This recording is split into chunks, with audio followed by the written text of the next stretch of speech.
Assalamualaikum warahmatullahi wabarakatuh. Selamat pagi, salam sejahtera untuk kita semua. Om Swastiastu, Namo Buddhaya, salam kebajikan. Shalom. Halo para sahabat pengampu pelatihan kepemimpinan pengawas, apa kabar? Semoga Bapak Ibu senantiasa sehat, tidak kurang suatu apapun. Mohon izin memperkenalkan diri, saya Mila Anggraini, Widya Iswara dari Pusat Pengembangan Sumber Daya Manusia, Kementerian Dalam Negeri Regional Yogyakarta. Pada kesempatan yang berbahagia ini, saya akan menyampaikan strategi pembelajaran Agenda 3 pada pelatihan kepemimpinan pengawas, yaitu Agenda Pengendalian Pekerjaan. Berdasarkan Peraturan Lembaga Administrasi Negara Nomor 5 Tahun 2022 tentang penyelenggaraan pelatihan struktural kepemimpinan, kompetensi yang dikembangkan dalam pelatihan kepemimpinan pengawas merupakan kompetensi kepemimpinan pelayanan. Kompetensi kepemimpinan pelayanan merupakan kompetensi manajerial peserta untuk menjamin terwujudnya akuntabilitas jabatan pengawas, sebagaimana diatur dalam peraturan pemerintah yang mengatur mengenai manajemen pegawai negeri sipil. Adapun pelaksanaannya berpedoman pada kurikulum yang telah didesain oleh lembaga administrasi negara. Bapak Ibu hadirin yang kami hormati, terdapat 4 agenda besar dalam pelatihan kepemimpinan pengawas. Namun dalam kesempatan ini, saya akan membahas salah satu agenda, yaitu agenda pengendalian pekerjaan yang merupakan agenda ketiga. Dalam agenda ketiga, terdapat 7 mata pelatihan, yaitu komunikasi dalam pelayanan publik, perencanaan kegiatan pelayanan, penyusunan RKA pelayanan publik, pelayanan publik digital, manajemen mutu, manajemen pengawasan, dan pengendalian pelaksanaan kegiatan. Baik Bapak dan Ibu, berikut akan saya sampaikan strategi pembelajaran pelatihan kepemimpinan pengawas agenda yang ketiga secara blended learning. Dalam blended learning terdapat 3 kegiatan, yaitu MOOC, e-learning, dan klasikal. MOOC 14 jam pelajaran, e-learning 17 jam pelajaran, terdiri dari asinkronus 9 jam pelajaran dan asinkronus 18 jam pelajaran. Sedangkan untuk klasikal 3 jam pelajaran untuk ceramah dan pembelajaran agenda 3 33 jam pelajaran. Bapak dan Ibu, pada kegiatan MOOC peserta belajar mandiri materi pelatihan agenda ketiga. Dan di akhir pembelajaran, peserta membuat makalah atau essay yang nantinya akan dibahas bersama pengampu saat e-learning. Selain essay, di akhir pembelajaran, peserta akan mengerjakan kuis yang menjadi bagian dari penilaian evaluasi akademik. Adapun jumlah jam pelajaran dalam MOOC yaitu selama 14 jam pelajaran. Setelah tuntas belajar mandiri melalui MOOC, kegiatan selanjutnya adalah peserta mengikuti pembelajaran secara e-learning yang terdiri dari sinkronus 9 jam pelajaran dan asinkronus 18 jam pelajaran. Baik Bapak dan Ibu, kita masuk pada pembelajaran secara sinkronus. Nah, kurikulum yang baru ini berbeda dengan kurikulum sebelumnya, di mana jumlah jam pelajaran sinkronus lebih sedikit dibandingkan dengan asinkronus. Serta saat sinkronus dalam satu kelas terbagi menjadi 4 kelompok. Masing-masing kelompok terdiri dari 10 peserta. sama seperti kita saat mengajar pelatihan dasar CPNS. Karena alokasi sinkronus hanya sedikit, sehingga pengampu tidak lagi menyampaikan materi lagi, namun pendalaman materi. Nah, salah satu pemantiknya adalah melalui tugas-tugas yang diberikan pengampu, baik tugas individu maupun tugas kelompok, serta pembahasan essay yang dikerjakan peserta pada saat MOOC. Baik Bapak dan Ibu, berikut adalah strategi saat pembelajaran sinkronus. Dalam setiap pembelajaran, saya menggunakan metode Gloss Task Off yang terbagi dalam introduction atau pembukaan, body, dan juga conclusion. Pendekatan yang digunakan adalah student-centered learning, yaitu proses pembelajaran yang berpusat pada peserta. Peran kita adalah sebagai fasilitator, memfasilitasi peserta dan pemantik diskusi. Harapannya agar peserta mampu membangun sendiri pengetahuannya sehingga mereka akan memperoleh pemahaman yang mendalam. Peserta berpartisipasi secara aktif, selalu ditantang untuk memiliki daya kritis, mampu menganalisa, dan dapat memecahkan masalahnya sendiri. Dalam sinkronus hari pertama, diawali dengan pembukaan yang diisi dengan kegiatan perkenalan dengan peserta. Ada sejumlah 10 peserta, kita desain dengan metode perkenalan yang menarik, dan ice breaking untuk mencairkan suasana, bisa dengan tepuk tangan atau brain gym. Kemudian kita menjelaskan tujuan dan agenda pembelajaran hari ini. Masuk pada penyajian, kita lakukan review pembelajaran materi yang telah diperoleh peserta selama belajar mandiri melalui MOOC. Kita minta peserta untuk share apa yang peserta dapatkan dari MOOC. Disinilah kemampuan kita untuk mendapatkan informasi benar-benar diperlukan melalui pertanyaan-pertanyaan yang sebaiknya sudah dipersiapkan dengan baik. Sehingga jawaban yang diperoleh tidak hanya jawaban teoritis, namun lebih implementatif. Selanjutnya kita minta 3 peserta untuk melakukan pemaparan essay dan kemudian didiskusikan. Kemudian kita jelaskan tugas individu 1 dan tugas kelompok 1. Jangan lupa disampaikan kepada peserta untuk tugas individu dipresentasikan pada sinkronus hari kedua. Untuk penutup, bersama dengan peserta kita menyimpulkan materi dan melakukan evaluasi. Evaluasi bisa dalam bentuk kuis online interaktif, ada banyak sekali ya Bapak dan Ibu, ada Mentimeter, ada Kahoot atau Quizzes. Lanjut pada sinkronus kedua atau hari ke-16, saya akan menggunakan brain gym untuk icebreaker-nya. Kemudian review pembelajaran sesi sinkronus sebelumnya dan pemaparan essay peserta. Kita minta 3 peserta untuk memaparkan essay-nya dan didiskusikan. Kemudian pemaparan tugas individu, karena hanya ada 2 jam pelajaran saja, sehingga kita minta 1 peserta volunteer saja untuk memaparkan tugasnya. Kemudian pembulatan hasil diskusi. Dan menyampaikan tugas individu kedua serta tugas kelompok kedua. Sekali lagi jangan lupa disampaikan pula bahwa tugas tersebut nanti akan dipaparkan pada saat klasikal. Untuk penutup sama dengan pertemuan sebelumnya.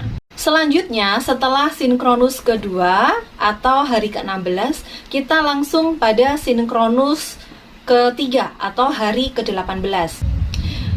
Setelah pembukaan, seperti biasa, kita lakukan review dahulu Bapak dan Ibu, materi pembelajaran sebelumnya. Kemudian pemaparan essay peserta. Tinggal 4 peserta yang belum memaparkan essay-nya, sehingga kita alokasikan untuk memaparkan dan kemudian didiskusikan. Mungkin ada hal menarik atau sangat mungkin ada essay yang permasalahannya hampir sama dengan peserta lain. Sehingga sekali lagi di sini peran kita sebagai fasilitator untuk memberikan pertanyaan-pertanyaan yang memicu peserta untuk berdiskusi. Kemudian dilanjutkan dengan pemaparan tugas individu. Jika waktunya cukup, kita persilahkan 2 peserta, bisa ditunjuk atau volunteer untuk memaparkan tugasnya. Kemudian pemaparan tugas kelompok, kita tunjuk 1 kelompok terpilih untuk memaparkan tugas kelompoknya. didiskusikan, kemudian pembulatan hasil diskusi. Nah, disinilah saatnya kita, Bapak dan Ibu pengampu, jika akan sharing pengalaman, pengetahuan, atau pesan yang terkait dengan agenda ketiga. Kemudian sebelum diakhiri sinkronus terakhir ini, Bapak dan Ibu bisa menyampaikan tugas-tugas yang harus disiapkan untuk dipaparkan saat klasikal nanti. Setelah selesai dengan sinkronus, kemudian akan saya sampaikan kegiatan atau ketugasan peserta saat asinkronus. Ada 18 jam pelajaran asinkronus. Bapak dan Ibu, untuk penugasan asinkronus kita sudah tidak bisa pada level C1 dan C2, sehingga penugasan sudah masuk pada level C3 sampai dengan C6. Dengan penugasan sebagai berikut. Asinkronus hari ke-15, 4 jam pelajaran, ada tugas individu. Peserta diminta untuk mengidentifikasi potensi isu komunikasi baik internal maupun eksternal dengan instansi lain, sehingga menghambat kinerja pelayanan di tempat kerja peserta. Buat saran untuk memperbaiki hal tersebut. Kemudian tugas asinkronus yang kedua atau hari ke-16 ada 6 jam pelajaran. Tugas kelompok yaitu peserta mencari kasus update, kemudian bedah kasus dan kaitkan dengan mata pelatihan yang ada di agenda ketiga. Kemudian untuk asinkronus yang ketiga atau hari ke-18 sebanyak 8 jam pelajaran. Ada 2 tugas yaitu tugas individu dan juga tugas kelompok. Untuk tugas individu, peserta diminta untuk menganalisa hambatan-hambatan yang membuat perencanaan dan pelaksanaan pelayanan publik di instansi peserta tidak terlaksana dengan baik. Buat rekomendasi penyebabnya dan kembali kaitkan dengan mata pelatihan agenda yang ketiga. Sedangkan untuk tugas kelompok, peserta diminta merancang proposal kegiatan pelayanan publik inovatif atau digital yang dibutuhkan masyarakat saat ini dengan mengoptimalkan seluruh perspektif pada agenda yang ketiga. Selanjutnya akan saya sampaikan strategi pembelajaran klasikal, yaitu ada 33 jam pelajaran yang terbagi dalam tatap muka pertama 3 jam pelajaran, tatap muka kedua 12 jam pelajaran, tatap muka ketiga 9 jam pelajaran, dan tatap muka yang keempat atau terakhir 9 jam pelajaran. Dalam tatap muka hari pertama, desain pembelajarannya sebagai berikut. Diawali dengan menciptakan suasana kelas yang kondusif, harmonis, dan cair dengan ice breaking berupa brain gym dan group dynamic. Jika sebelumnya kita berjumpa peserta melalui video conference, ini adalah tatap muka pertama kita dengan peserta Bapak dan Ibu, sehingga perlu dibangun group dynamic. Selanjutnya, agar pertemuan berikutnya lebih menyenangkan, peserta juga semakin akrab, maka peserta diminta untuk membuat icebreaker dan quotes terkait dengan agenda ketiga untuk pertemuan berikutnya. Bentuknya dibebaskan saja, bisa yel-yel atau tepuk-tepuk. Kemudian kita sampaikan agenda hari ini dan review pembelajaran saat e-learning. Dilanjutkan dengan pemaparan tugas kelompok yang kedua. Kita tunjuk satu kelompok untuk memaparkan, kemudian didiskusikan dan pembulatan hasil diskusi. Selanjutnya, wrap up.